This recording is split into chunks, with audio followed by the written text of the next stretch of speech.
It is not our differences that divide us. It is our inability to recognize, accept, and celebrate those differences. Audre Lorde.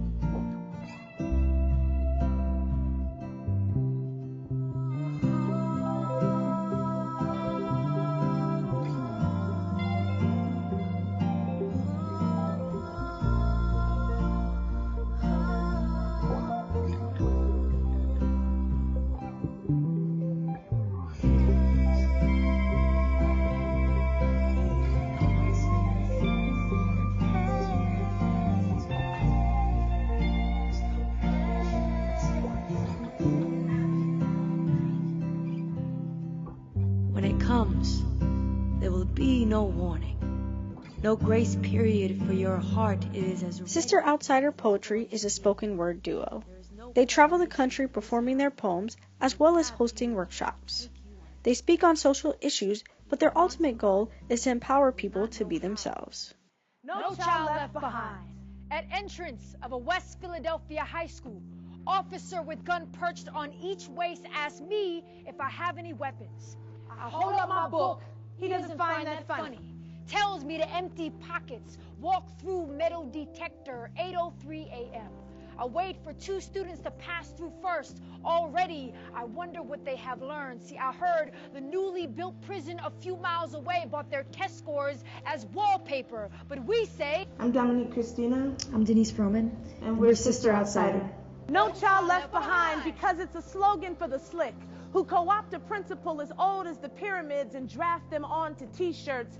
Sell your grandmother's dedication back to you for $14.99. Stand on political platforms and speak that shit into megaphones to convince you that you have not heard it before, like your mama did not work 3 jobs and average 2 hours of sleep a night so you would not be left behind, like your daddy didn't stop drinking, teach you how to drive, show you how to fight, gave you lunch money when he didn't have it to give so you would not be left behind. No child left behind is a bumper sticker, a caption, an empty slogan with no room for imagination. I wasn't into poetry in high school at all. I wasn't really even much of a reader. I played basketball. That was kind of my thing. I loved hip-hop. I think hip-hop led me to a love of language, and that love and appreciation of language led me to spoken word.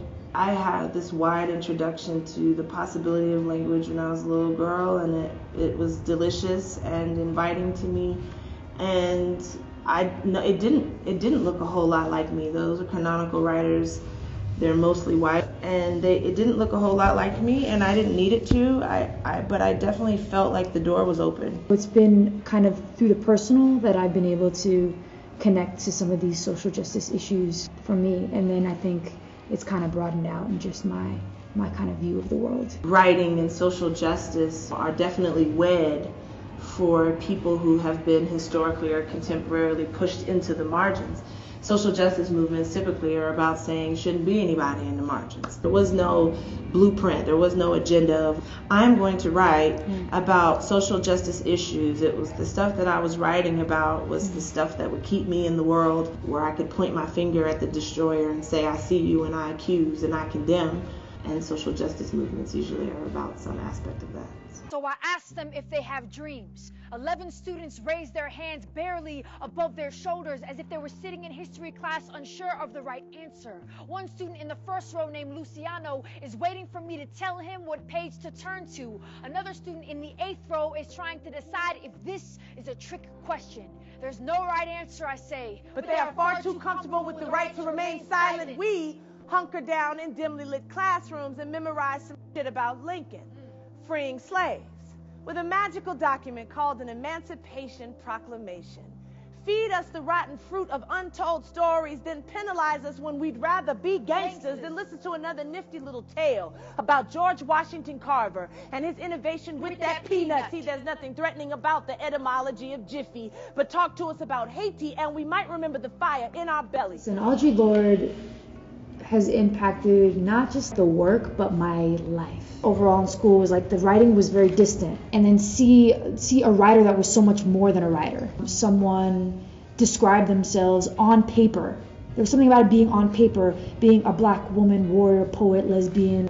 All of these radical and important and necessary kind of declarations on paper. Her fearlessness as a writer inspired me and still does to this day. Sister Outsider, which does come straight out of Audre Lorde's work, is for me the acknowledgement of the tension that exists between something that is familiar and something that is foreign. Sister is familiar, it's close. Outsider is obviously far away and in the abstract, and you don't know a whole lot about that identity. And so when they're together, there's a tension that happens. And for me, I live in the space between those two words. My whole life is about being familiar and foreign, right? So it just makes sense. I'm escorted to an auditorium where there are 130 Black and Latino students. We talk about hip-hop. They think poetry is what old white people do. I tell them my favorite poem is Miss Fat Booty because I like the storytelling. They giggle as if they're still kids. Because kids these days tie poetry to a chair and they torture it with bad hip-hop. They flog and they beat it. They trick and BET and deny it food, water, and light. Figure out how to booty shake to it. Hire a video vixen for Get it. Lil Jon to remix it. Chopping and screw it. No child left behind, even when the culture is sick, we don't do it. Workshops are at the core of what Sister Outsider poetry does. Being that at their heart they are educators, being able to be face to face and start a dialogue is what means the most to them. Marginal identity in being queer. And that's great, and it's great that we find community in that, but I think it ignores how that plays into race or class. I appreciate intersectionality as this coined term, this new coined term, but the practicing out of that in the world is as old as the sun, right? Like, we know that, but we need language, right? To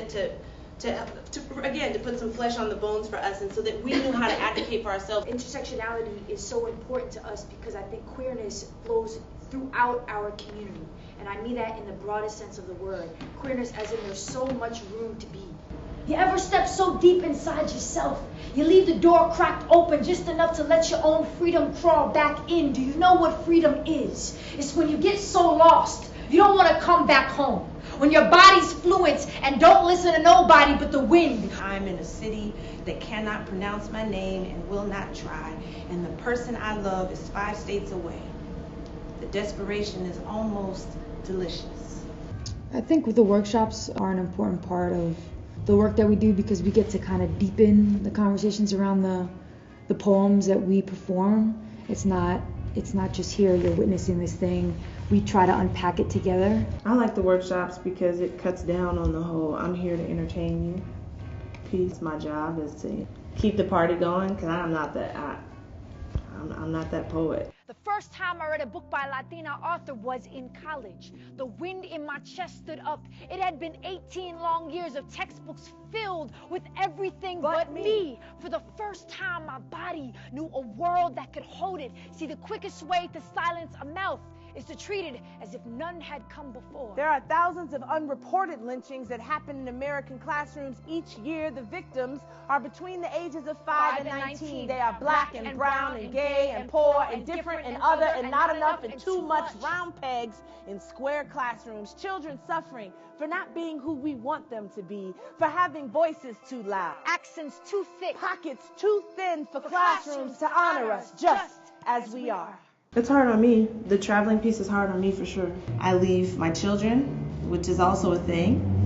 And I'm really fortunate because I have kids that totally get it and support what I'm doing and what we're doing and see the work really clearly and appreciate it and celebrate it, and that's what's up. I'm really, really fortunate, and I know that, and it's still really hard to leave them as often as I do, calls up a lot of guilt for me around that, even though, again, I'm supported, but I still, my absence for me feels very profound. And you have to hit the ground running. You do. There's a workshop, there's a performance later.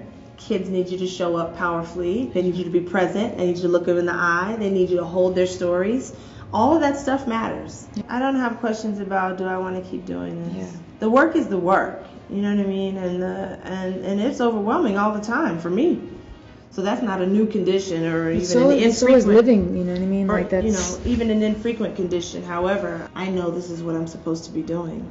So that mutes any struggle or any inconvenience that may arise, you know? This is what I'm supposed to be doing. 1, 2, 1, 2, 3, 4.